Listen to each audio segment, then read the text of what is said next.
అనుదినమన్న శ్రోతలకు మన ప్రభువును రక్షకుడై ఉన్న యేసుక్రీస్తు యొక్క సరిసాటి లేని మహా గొప్ప పరిశుద్ధమైన నామమునందు శుభములు. నేడు 2024 సంవత్సరము సెప్టెంబర్ మాసము 25వ తారీఖు బుధవారం నాటి ధ్యానాంశము పరలోకపు పిలుపు.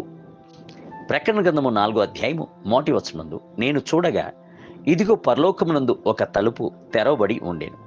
ఇక్కడికి ఎక్కిరమ్ము, ఇక మీదట జరగవలసిన వాటిని నీకు కనపరచెదను అనెను. ఆకాశమునందు గల ఆకాశము పైన నిత్య దేశమయ్యున్న పరలోక రాజ్యము కలదు. అక్కడ మన యొక్క పరలోకపు తండ్రి నివాసము చేయుచున్నాడు. 1000 కొలది 10,000 కొలది దేవదూతలను, కేరుబులను, శేరాబులను అక్కడ ఉన్నారు.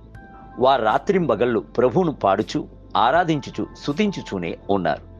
అపోస్తులైన యోహాను పద్మాసు ద్వీపమునందు చెరలో ఉంచబడినప్పుడు అతని యొక్క హృదయము ప్రభుతో సంభాషించున్నట్లుగా తప్పించుచు ఉండేను. అప్పుడు పరలోకమునందు ఒక ద్వారము తెరవబడి ఉండుటను చూచెను. అది మాత్రమే గాక పరలోకపు తండ్రి ప్రేమతో ఆయన వైపు చూచి ఇక్కడికి ఎక్కిరమ్ము అని పిలిచెను.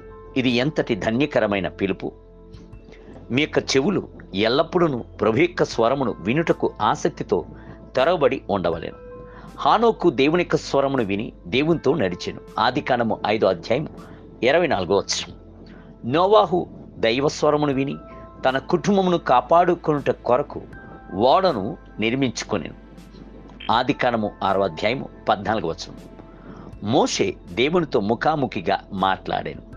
నిర్గమాకాండం 33వ అధ్యాయము 11వ వచనం. ఎక్కిరమ్ము అని ప్రభు మిమ్ములను పిలుచుతూనే ఉన్నాడు. కావున ఉన్నత స్థలమునందే నిలిచిపోకుడి. ఆత్మ సంబంధమైన జీవితం నందును, ప్రార్థనా జీవితం నందును ఎక్కి వెళ్ళుడి. ప్రతి దినమును ముందుకు సాగుచు పైకి వెళ్ళేటువంటి అనుభవం మీకు ఉండవలెను. ఉన్నత స్థలమునకు ఎక్కిరమ్ము, దేవుని ప్రేమ యందు ఎక్కిరమ్ము, అభిషేకమునందు ఎక్కిరమ్ము, పరిశుద్ధత యందు ఎక్కిరమ్ము అని ప్రభు పిలుచుతూనే ఉన్నాడు. వ్రాతపూర్వకముగా ఎక్కి వెళ్ళవలసిన అనుభవములు బైబిల్ గ్రంథమునందు కలదు. ఏలియా అగ్నిరథమైన గుర్రములో ఎక్కి సుడిగాలి యందు పరలోకమునకు కొనిపోబడెను. యేసు పరలోకమునకు ఎక్కి వెళ్ళటకు మేఘమును వాడుకొనెను.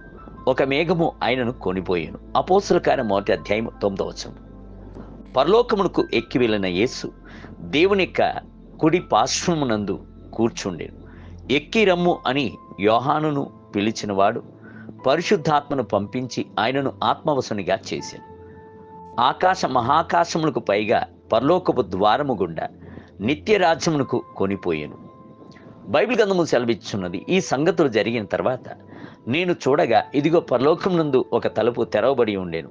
మరియు నేను మొదట వినిన స్వరము బోరధ్వని వలె నాతో మాట్లాడగా వింటిని. ఆ మాట్లాడిన వాడు, ఇక్కడికి ఎక్కిరమ్ము, ఇక మీదట జరగవలసిన వాటిని నీకు కనబరచదనను. నేను వెంటనే ఆత్మవశునైతిని. అప్పుడు ఇదిగో పరలోకమునందు ఒక సింహాసనము వేయబడి ఉండెను. ఆ సింహాసనమునందు ఒకడు ఆసీనుడై ఉండెను. ప్రకటన గ్రంథము 4వ అధ్యాయము 1 మరియు 2 వచనం. యేసు పరలోకమునకు వెళ్ళి పరలోక ద్వారములను మీ కొరకు తెరచి ఉంచి ఉన్నాడు. పరలోక ద్వారము ఏది? యేసు చెప్పెను, నేనే ద్వారమును. నా ద్వారా ఎవడైనా లోపలికి ప్రవేశించిన యెడల వాడు రక్షింపబడిన వాడై లోపలికి పోవుచు బయటికి వచ్చుచు మేత మేయుచుండు. యోహాను సువార్త 10వ అధ్యాయము 9వ వచనం. దేవుని బిడ్డలారా, యేసు అను ద్వారము గుండా ప్రవేశించున్నప్పుడు మీరు పరలోకమునకు సులువుగా ఎక్కి వెళ్ళగలరు.